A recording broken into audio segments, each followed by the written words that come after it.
and the discussions that followed on the discussion boards and in the classroom.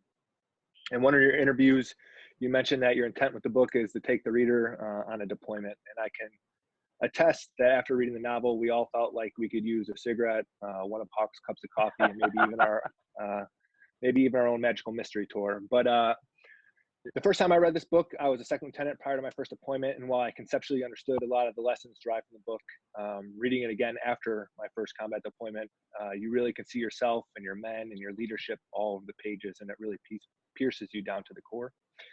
I just want to say thank you again for joining us today and taking a break from chopping all the wood around your property. Yeah. We're very honored. We're very honored to have you. And so,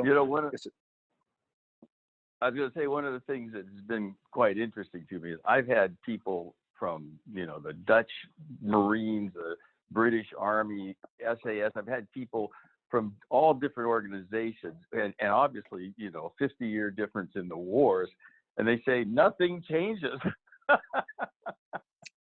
That was what was really interesting to me. I would tend to agree, sir. Yeah, I mean, obviously the technology changes, but the people don't change, and you still have to be dealing with 18 and 19-year-olds and crazy, brass and managing up and managing down. And I found that fascinating. That no matter what unit you were in or what country you were from or what war you were fighting, I'm going to guess that Napoleon had the same problems. And as you say in the novel, sir, there it is. There it is. There it is. Yeah. So I don't know if you want to make any opening comments. Otherwise, I know the students have plenty of questions. So however you like to proceed, that's what we'll do. Well, I mean, I don't have much to say. I mean, there it is. Obviously, a very big part of the novel, in the sense that it's that Buddhist acceptance. I mean, in some ways, people think it's just, sort of Marine Corps slang about, tough times, but it really was a statement of, you just have to accept. And I think that's it. So there was it's a funny side to it, but there was a serious side to it that, we were aware of. That's all. Great. So maybe I'll run the first one, and then while you guys get your questions here in the queue, I think I'd like to just maybe the passage that hit home for me the most, if I can just read it quickly. It's on page 476 for those of you that have the text. He ran as he'd never run before, with neither hope nor despair. He ran because the world was divided into opposites, and his side had already been chosen for him, his only choice being whether or not to play his part with heart and courage. He ran because fate had placed him in a position of responsibility, and he had accepted the burden. He ran because his self-respect required it. He ran because he loved his men, his friends, and this was the only thing he could do to end the madness that was killing and maiming them. So many things to unpack there. Neither hope nor despair. Like, how do we come to a place in our life where we have neither hope nor despair, living in a world divided by opposites and having our fate already chosen for us? And then I love this concept of playing our part with heart and courage. And if maybe you can kind of talk us a little bit through some of that passage, I think it'd be really illuminating for us. Yes. Well, at that point, Melis is starting to grow up, and he's starting to understand that his way of being in the world had been selfish, and now he's starting to understand that it's becoming other oriented. Obviously, there's the rest of the novel is, he has mixed feelings about pulling a guy out from under the machine gun, because he sort of still wants to be a hero. And, finally he gets to the point where he's doing it out of more purity, in the sense that he's focused on helping other people. And in a way, that's, in my opinion, that's what growing up is about. I mean, you move from, childhood to where you're, it's about me and getting ahead and all that. And finally you get to a point where it's about others. And having children is one real fast way to start changing your mind about that. But being in combat is another fast way where you just grow up because you start to realize that. And it's at that point, that passage, that Mellis is just beginning to start to move in the right direction. He realizes that he's in between. I mean, like I said, between despair and hope. And that's the other thing, is that when you get to that, I don't know what you call it. I mean, I think the modern term is radical acceptance. In a way, it's that Buddhist thing. There it is. You no longer are dealing with your own emotions, hope, despair. Those are personal emotions, and to get beyond that is not easy. Not easy at all. I mean, that's the spiritual quest in a way. You're going to still have emotions, but to get beyond them and perform is a very different thing. And so all that was sort of packed in there. The world of opposites. I had this experience, very influenced by a man named Joseph Campbell, who is a great mythologist, and I highly recommend some of his books. The Hero's Journey is probably one of his famous short ones. But The Masks of God is a 4-volume explanation of all the religions of the world and the mythologies. It's really, really very good stuff. I think in my other book, I think I told about this, but I met Mr. Campbell. I was long before he was famous. I was at a hotel, and there he was at the bar, and I went.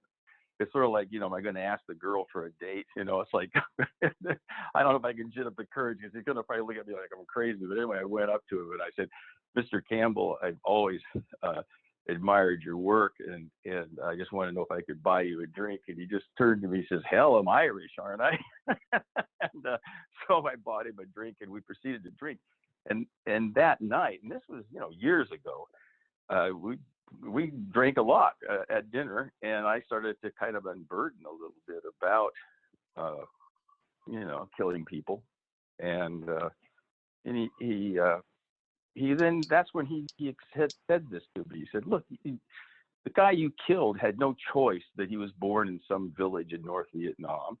You had no choice that you were born in some village in Oregon. You end up in the American side. He ends up on the North Vietnamese side. You had no choice in that.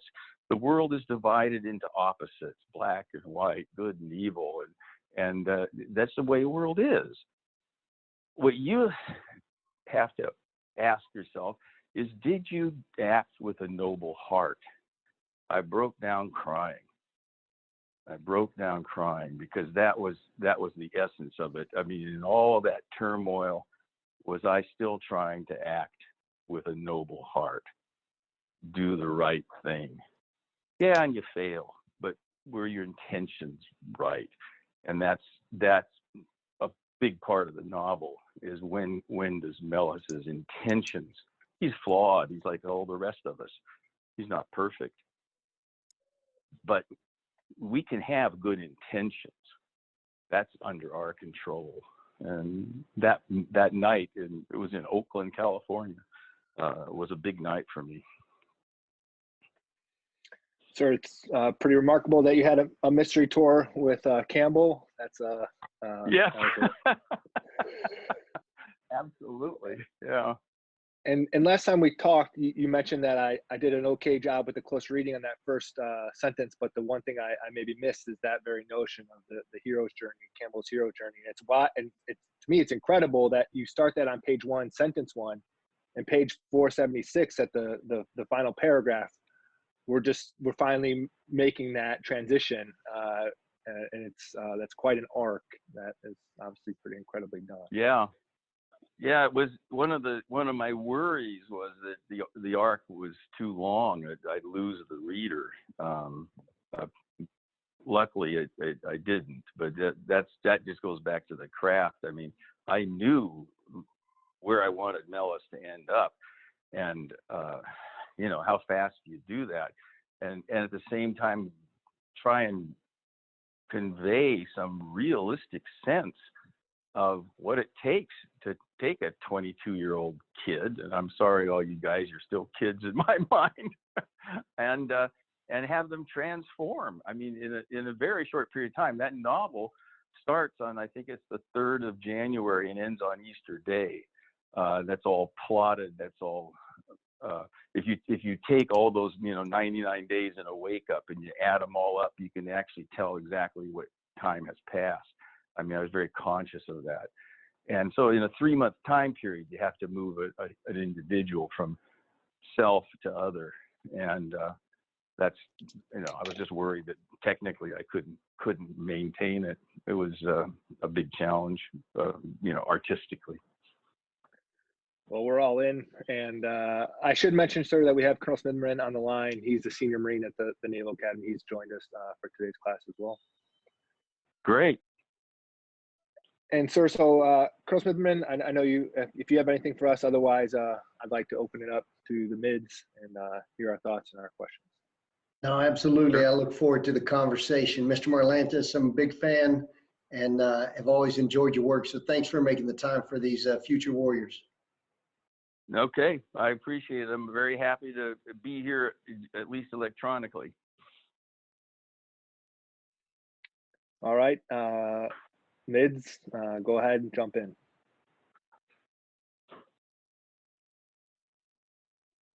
Good afternoon, sir. Thank you for being here. My question is, how much was Melis based on yourself? Yeah, pretty common question. The everything that Melis sees, I actually saw, or I had a very close friend see it and describe it. I mean, we did lose a guy to a tiger. We, all that's the leech is, which gives guys in particular the squirmies.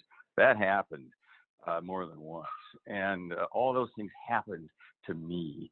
But Melis, the character, is not me. I often kid. I say if I had Melis's political acumen, I'd be the governor of the state by now, and probably a lot richer. He's based on my older brother, who was a very successful corporate politician. I mean, he ended up running Rockefeller Center Incorporated and was on the board of Mitsubishi. He was a big time business guy who could just, the politics of corporations was something that he was just born a genius with. And, so I kind of used him, as well as another guy in Oregon who is a kingmaker, a political kingmaker named Bill Robertson. Knowing Bill and a lot of the way Bill thought was put into Melis, because Melis is a politician. I mean, that's how he starts off, and I'm not. So it was a combination of everything I saw. Yes, all that Melis sees, but the actual character Melis, I mean, obviously he's part of me. Every character in there is part of me. I think that's one of the parts about being a novelist that I've come to understand, is that all these sub-personalities. I mean, I am Colonel Simpson. I am Blakely. I mean, I am ambitious. I mean, I sometimes indulge in too much alcohol. I mean, all those things are parts of me too, including Melis. But in general, he's based on my older brother and this guy Bill Robertson.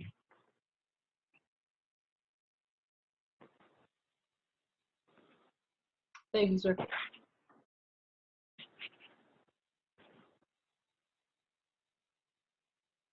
Sir, this is third class James.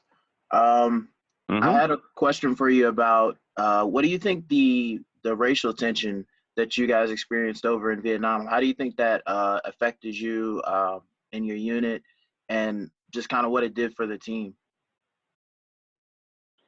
Yeah, I think that it's hard today. I mean, we still have problems with race in America, but we have nothing like the way it was in the 60s and before. I mean, first of all, it was institutionalized. The actual laws of the country were racist. The civil rights movement, brave people, changed the laws. But where the rubber hit the road, where the two races, in my opinion, learned to work together and not be afraid of each other, was in Vietnam in the military. That was tough. because all of those kids, I mean, and again, you know, these are teenagers, and people talk about, oh, you know, the racial tension in the high schools in the 60s. I mean, you take all those high school kids and give them automatic weapons and hand grenades, you got real racial tension. And we had fraggies. I think there were over 200 in Vietnam, almost all of them racially motivated, because in general, you'd get some racist officer or NCO, and he would, you know, anger some black kid who himself was murderous. I mean, I don't condone those things at all. It was murder, but I mean, that was all around. I mean, you know, it wasn't just that you had the NBA. It was like, God, you know, people were dying by getting hand grenades thrown under their racks back in the rear. Now, the thing that was really interesting to me is that racial tension, which, you know, is totally understandable. I mean, these kids were, you know, these African-American kids were angry because, I mean, they were going to go back to a place that was institutionalized. You couldn't drink at the same water fountain. I mean, that'd make me really mad. So they were angry, but once we got into the bush, it was really fascinating. You had this sense, I mean, that, gosh, this kid from a different color than me is competent. He's as good a machine gunner as I am. Not only that, but if he says he's going to be, you know, on my left side at 4 a.m, he'll be there, white or black. And it didn't make any difference. And so the racism tended to die out in the bush. But as soon as we got back to the rear areas, I have a scene like that where you know, Canada has to leave his friends because they're going to be. It's too dangerous to not be with your own race when the shit hits the fan, and that was a serious problem. I mean, so people who were good friends, and they're still good friends. I mean, I had a reunion just you know, last summer, and African American, Anglo, whatever you want to call these things, black, white, they're still good friends because they form these friendships out in the bush. But even those friendships would break up once you got back to so-called civilization because of the weirdness of racism in America. We haven't solved it yet, but we've made huge strides. And I believe me, it's on both sides. I mean, I tried very hard to have Jackson say, look, I'm a racist, you're a racist. This is the way we've been raised. The issue is tolerance. Once you're raised that way, it's pretty hard to, you know, get out of it. You know, that example of until you see someone coming and his skin color is no different than Hawk's red hair and blue eyes, then we know we're through it. We're not there yet. We certainly weren't there in the 60s. So it was pervasive.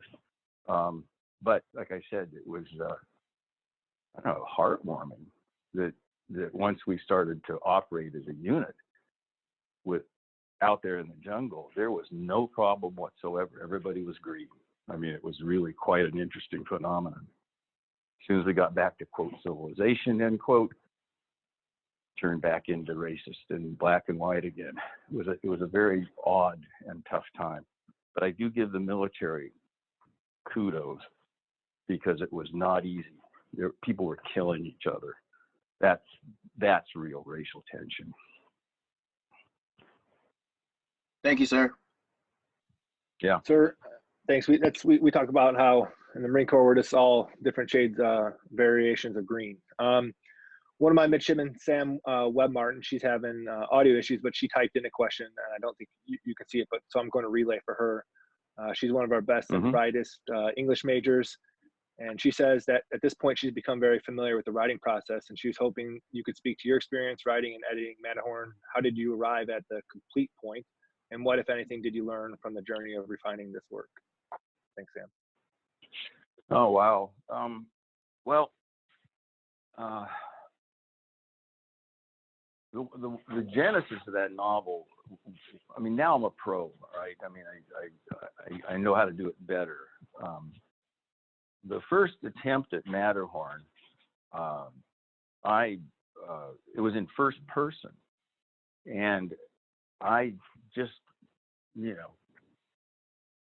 God, I mean, I was manic. I mean, it was like I'd come back from the war. I was probably back just a year and a half or 2 years.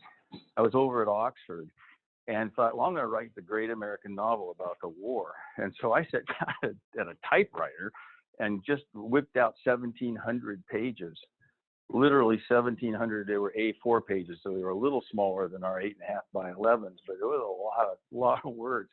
And I went away to Ireland with my girlfriend and came back and thought, oh, I'm going to read the great American novel. And I'm telling you, it was crap. And one of the first things I learned about writing is that you got to be willing to throw the shit away. You really do. You got to be able to sit there and say, okay, I spent 6 hours writing all this stuff, but it's no good. Out it goes. I guess 90% of the time is spent editing, not creating. That was one thing I learned. The other one is that I thought, this is really horrible stuff. And so I went and got books. How do you develop characters? How do you develop plots? I actually took a couple of Louis L'Amour novels. He's a great sort of cowboy Western writer. And I took Danielle Steele, who was a great romance novelist, and outlined their plots, literally outlined it. How do they do it? How do they keep the people turning pages? And, if the short answer is up a tree, down a tree, you get your hero or heroine up a tree, and then you get them out, and then you get them up a tree again, and until you finally move your character arc the way you want to. And Matterhorn obviously does a lot of that. They're in trouble, they're out of trouble, they're in trouble, they're back at the rear, they're out, it goes on. And so that was sort of the process. I threw it all out and started all over again in third person. And the reason for that choice, again, was rational. I mean, I wanted to get inside the heads of, colonels and above. Well, I was a lieutenant. I mean, there's no way that I had any experience with those people. We were 25 kilometers out in the bush away from them.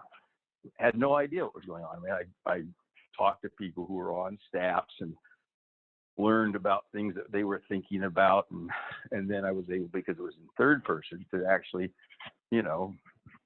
have scenes with General Neitzel and have scenes with Blakely and Simpson, and that was a choice because I wanted to broaden the scope of the novel. So all those sort of rational choices. The other thing is that I learned, and I learned it back then and I learned it now. I mean, you have to approach it like a job. It's not like poetry. I mean, maybe even poetry. I mean, I understand Yeats even spent, was just every day sit down and try to write poems. But every day you just sit your rear end down and put your hands over the keyboard. Or, I mean, I write with a ballpoint pen, and then I transcribe it. I just have this feeling that I'm if I'm in with my body, I flow better, with a pen. But that's all very personal. The main thing is you just every day you've got to sit down and do it. It's if you want to get serious about it, and I am serious about it. It's like a spiritual discipline. You can't meditate every 3 days a month and get anywhere. It doesn't change you. You can only meditate every day, and then it changes you. And the same goes for any artistic endeavor, whether it's music or writing or painting. You have to just do it all the time, and then something starts to change inside of you. And also, inspiration happens. I mean, when I'm going well, it's sort of like I'm not there. I kind of like wake up and go like, holy moly, that was amazing. Look at what all came down on the face. I mean, obviously I'm conscious of it, but at some point it's not me. And that happens because of a discipline. That's because of discipline. I think there are people that don't have to do that. I mean, sometimes I wonder, like someone like Jack Kerouac, apparently he sat down and wrote On the Road in a few days. Sorry, I mean, it's not me. I wish it was. So for me, it's about discipline and just sitting down. I don't know if that answers your question, but that's sort of the process of that first novel and the way I approach things now.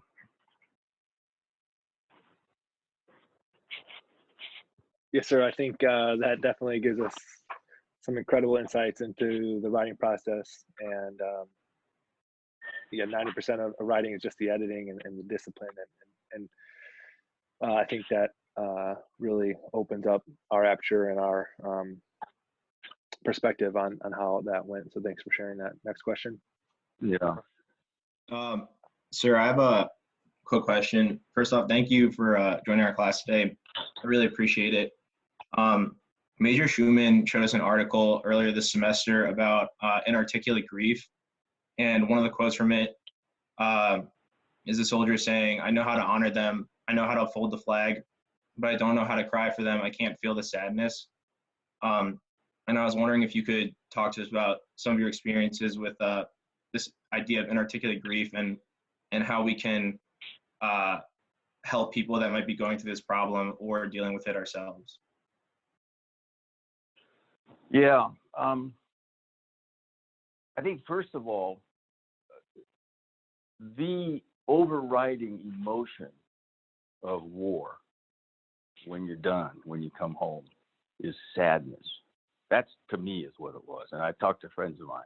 It's not I mean, there's anger and there's, good memories and bad memories and all that stuff, but this feeling of sadness, because basically, humans messed up and we got into this problem, and in goes the military to try and solve it. And that costs. You lose your friends lose their arms, their legs. There's nothing but sadness. So, but when you're first in it, you don't have time.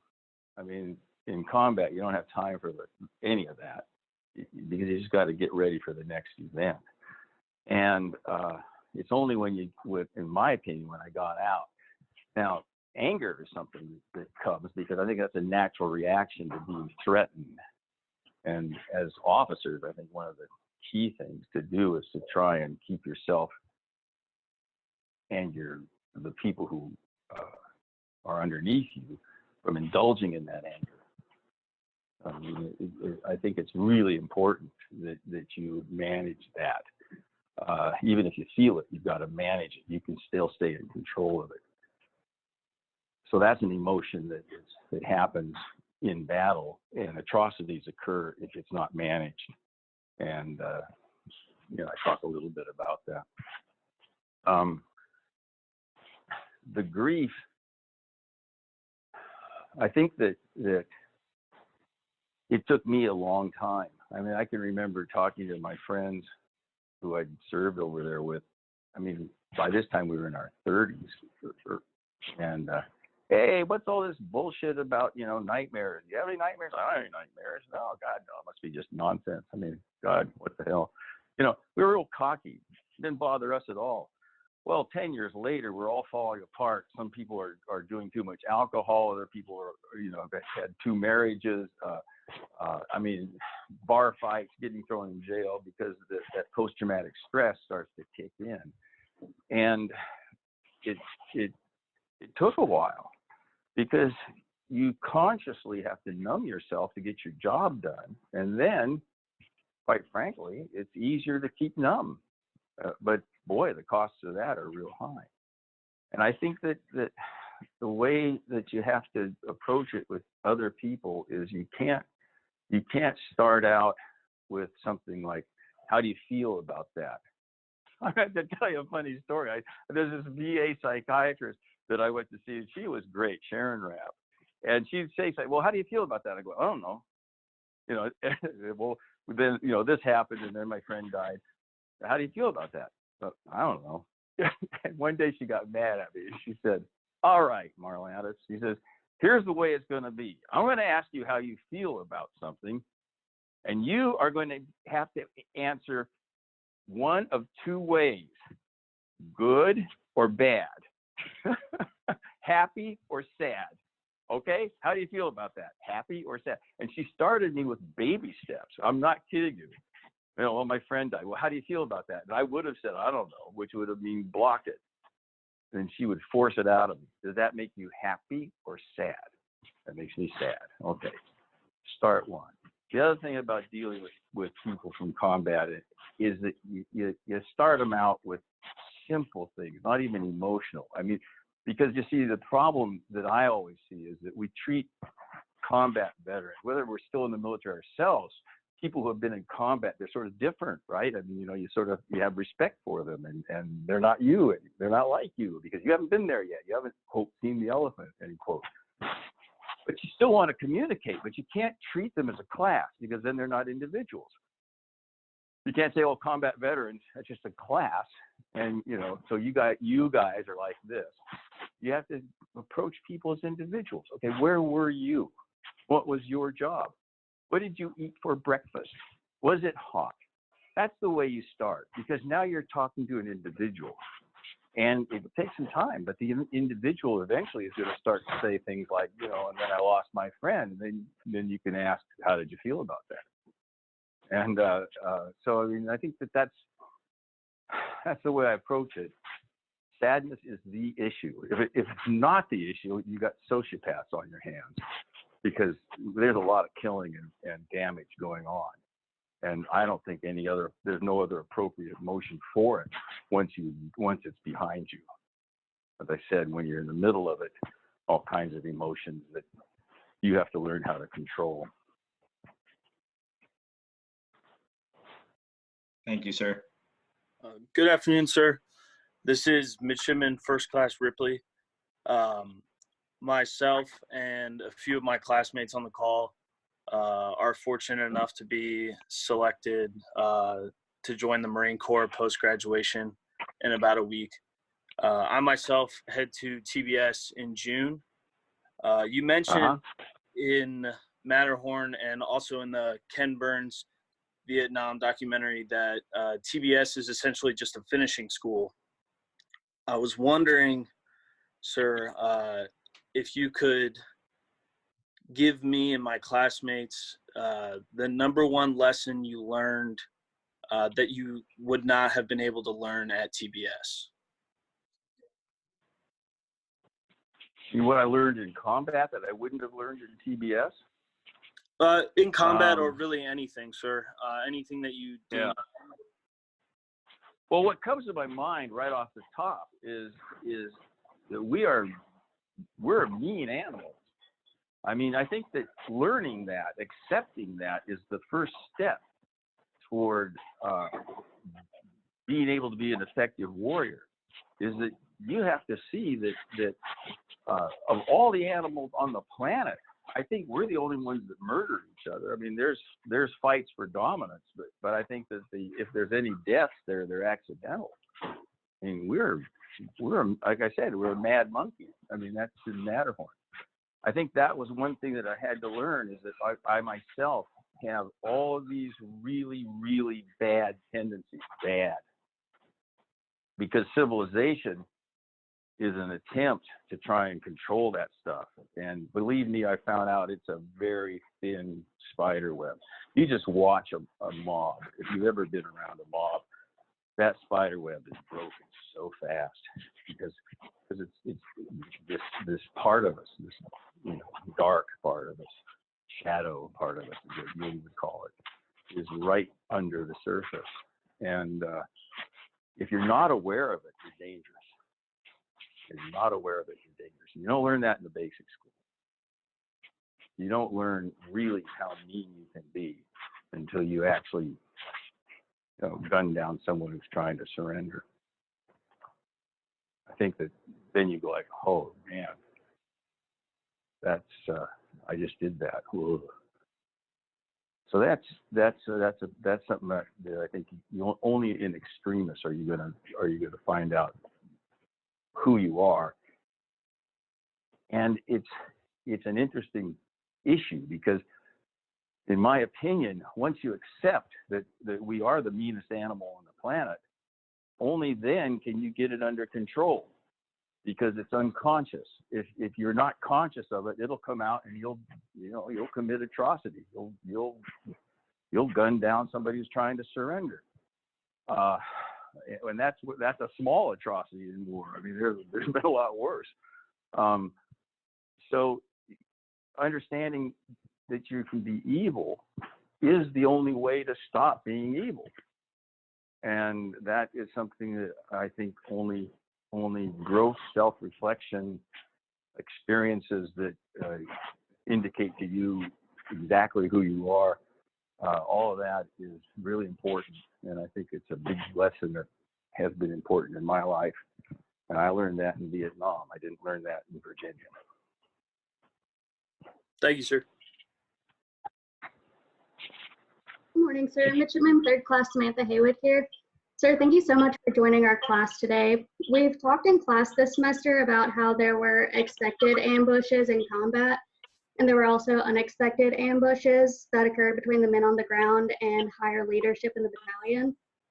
We saw this when Bravo Company was requesting resupplies and the battalion continued to refuse because they thought that Bravo Company was just sitting around, and that was why they weren't reaching their checkpoints. I was hoping that you could speak on your experience on the expected versus the unexpected ambushes and how you were able to handle the attacks that seemingly came from every direction. So if I would understand, you're not talking about physical ambushes like, the jungle erupting. You're talking about getting sort of, hit aside the head by a bureaucratic reality, that kind of thing. Is that what you're asking about? Yes, sir. Okay. Sir, maybe the moral injuries, the betrayal. We've spent some time talking about that kind of stuff. I think that one of the ways of handling that is try and understand that there, but for the grace of God, go you.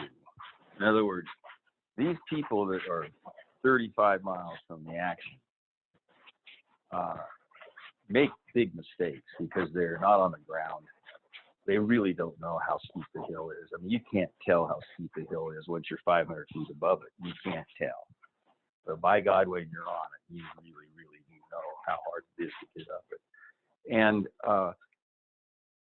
it takes a great deal of consciousness to not just sort of get lulled into thinking, well, you know what's going on. You don't know what's going on. That's the point. But if you're the one on the receiving end, and believe me, I mean, it happens all the time, and I know it happens today. It happened back then. You get a message or an order, and you go, this is just crazy, Now what do I do? And how do I feel about that? And I would get angry. I mean, that was the wrong response. I was supposed to be the leader, and I would get as mutinous as the rest. But then I'd catch myself, and I'd go like, oh no, wait, you can't do this. Matterhorn, quite frankly, sometimes we just ignored crazy orders. You would just say, well, we didn't hear it. The radios weren't working. I mean, that was mutiny in a way. And I don't advocate it, but on the other hand, I don't advocate people doing really stupid stuff and getting killed for it. It's judgment. It's about character. Those are the choices that are the most difficult because they're both moral goods. I mean, obeying orders is the only way that the military works. And if people don't obey orders, you don't have an effective machine. You can't work like that. On the other hand, it's also a moral imperative to save the lives of the people who report to you. So now you've got two goods conflicting with each other. And it takes a great deal of maturity to sort of sit on top of that and then say, okay, I'm going to choose this good over that good this time. There's no black and white. I think one of the, I got into a real argument at the Naval War College with the admiral who was at that time in charge of it. I don't remember his name. But in my nonfiction book, I talk about a kid who just got out of the bush. He'd been in the bush for 13 months and he got caught with a joint. Okay, and every kid in America was probably half of them were smoking joints. So it was not like a big deal. They were going to court-martial him and it would ruin his life. And I lied in order to I said it was a cigarette. And that was wrong to lie, but it was right not to have this kid's life ruined. And this admiral took me on, said, no, against regulations. The regulations were clear. You shouldn't smoke dope. The kid should have been punished. And I just don't agree with that. Compassion trumps the rules. But you've got to know that sometimes compassion can be sort of the old gentle surgeons make stinking wounds problem. And so my wife's motioning me into another room. I don't know. I mean, so getting ambushed like that is part of life. And rolling with those punches requires you to not make an enemy out of that person. Try to understand that person, and then make your choices. And if you have to stand up to that person, you do. It's not easy. But I think that the bottom line about getting ambushed is try and put yourself into the other guy's shoes and see why did it come down this way, and then say, okay, this is wrong, or oops, this guy's right. You know? Thank you, sir. So I'm going to throw out. Oh, go ahead. No, Cheyenne. I want you to go. All right. Good afternoon, sir. This is midshipman second class early. I'm a history major, and I'm currently in a class that requires us to interview Vietnam veterans for a book that we're writing at the end of the semester. And we found that there's a common trend where these veterans have a perspective of the war change over time. And I was wondering how your perspective has changed over time on the war, but also on your book. Well, let me think about that.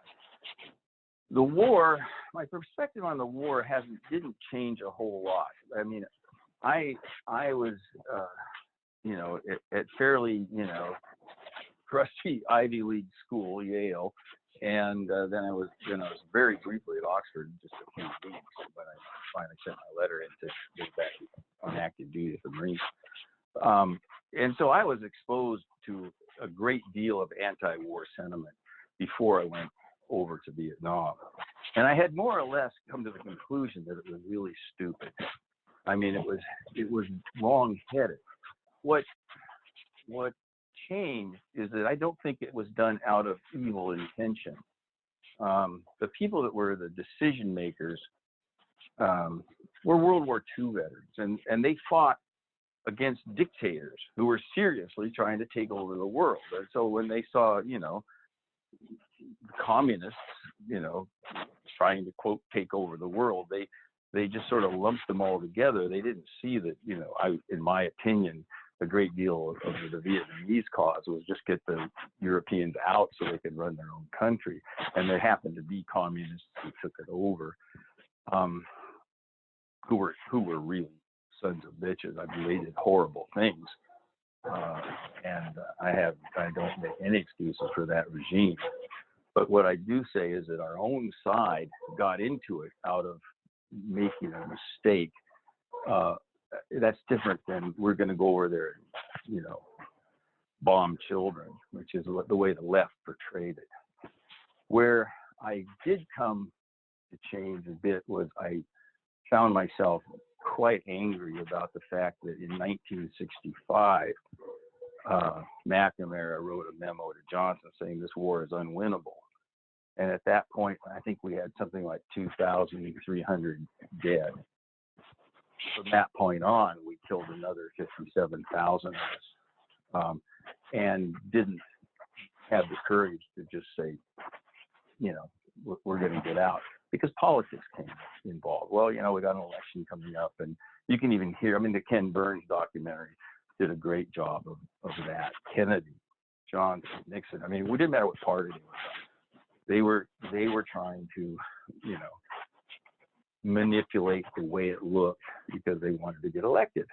All right, that's a problem, and I think there's justifiable anger at that. On the other hand, these are human beings. you know full well that we have a president of the United States right now who's a very human being and very flawed. And there was no perfect president. Even Lincoln was flawed. So, you know, I try to sort of, again, come to the position of, you know, okay, I have a right to be angry about that. They lied and people died because of that. Okay, I can be angry about that. But on the other hand, to vilify them, to make them villains because they suffer from being human, which I do as well, then I have to pull back. And so I'm mad about what they did, but I can't hate them. So that's what has changed with me. When I first came back from the war, I literally didn't tell anybody official about the birth of my first boy. We were pretty much hippies and we were out in the woods, and my wife, brave soul, had the baby out there. We never told any authorities about it because I didn't want him to get drafted. Well, after about a year, I started to go like, this is crazy. It was just crazy Vietnam veteran craziness. That all started to change, that anger, and I began to get this perspective, which I just related to you. So I'm guessing that that's probably one of the biggest changes about the war, is to understand what about it is worthwhile of anger, but at the same time, accept that people that make these dumb mistakes for bad reasons, I mean, self-serving reasons, are also just part of humanity, and you have to just, you know, fight against that. But getting your own hormones, you know, jacked up, it doesn't do anybody any good. You gotta sit back. I'm kind of a Buddhist, I think. Thank you, sir. So we're running out of time. I'm gonna ask one more question. In on page 349, you say his heart, his whole body was overflowing with an emotion that can only be described as love. And then about 20 pages later, you say, but the attack went on not because of any conscious decision, but because of friendship. Can you talk to us about that camaraderie, that esprit de corps, that friendship that developed there in the bush? Yeah. I think it was an overwhelming lesson. Talking to my own father and uncles who were World War II veterans, what actually gets you through combat, what actually motivates you in combat, it's not beating fascism or saving the country or any of that stuff. It's the people who are around you have to get through this problem. We have to take this beach. We have to take this hill. How are we going to do that? And what motivates you is to do it without killing anyone and trying to save them. I mean, there's no doubt that that's the fundamental motivator to me in combat. All this other stuff doesn't work, and that is the basis of, I think, a strong military. There's this sense of we're comrades in arms. We look out for each other. I mean, that can be exploited, and that's what you have to watch out for, because you know, you can watch out for each other and do terrible things. I would not be surprised if members of the SS didn't have the same feeling, but they were doing really bad stuff. That feeling can be exploited, but that feeling is very real. And I think to me, it's one that remains. I mean, I'm not kidding you, that if one of these guys that I served with called me up from jail in Timbuktu, I'd be on an airplane and I'd go there and try and get him out. It's just that deep. I hope it never happens. But it's a huge part of combat, and I would say the military life in general. Well, sir, it's hard to just put into words how meaningful it is to have you here today, for you to share those thoughts with us. We are eternally grateful for not only your writing and your work, but your inspiration, your example. So thank you so much for joining us today. We really appreciate it. Semper Fidelis from all of us here at the Naval Academy. Yeah. Hey, good luck to all of you guys and graduation and whenever that is, this year, next year, whenever. I wish you all the best. It's a pleasure. Thank you, sir. Ross, sir. Okay. Thank you, sir. Goodbye. Thank you, sir. Thank you, sir. Thank you, sir. Okay.